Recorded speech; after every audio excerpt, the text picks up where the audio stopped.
В домашни условия искам да покажа как се настройва круиз контрола и как може да се контролирате скоростта на лодката в круиз контрол. Ще изключа тези лампи, да ми светят в камерата. Малко да приближа стойката. Така, влизаме и настройваме от менюто и отключваме круиз контрола.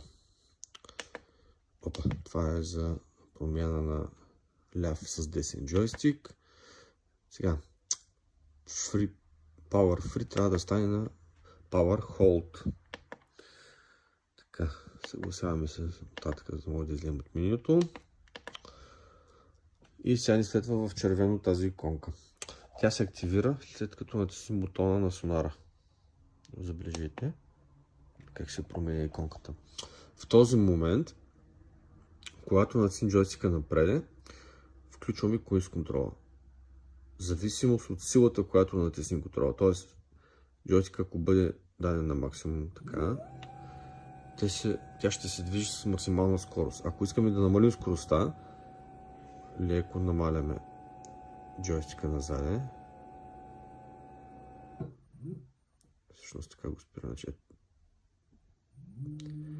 Ето. С леко побутване напред контролираме скоростта. Ако искаме да увеличим, малко побутваме още напред. Ето.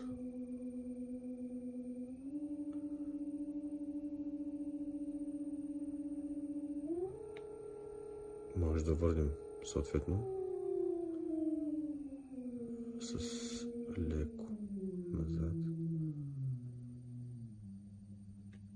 Съответно може да се управляваме наляво или надясно, докато се движи в този режим.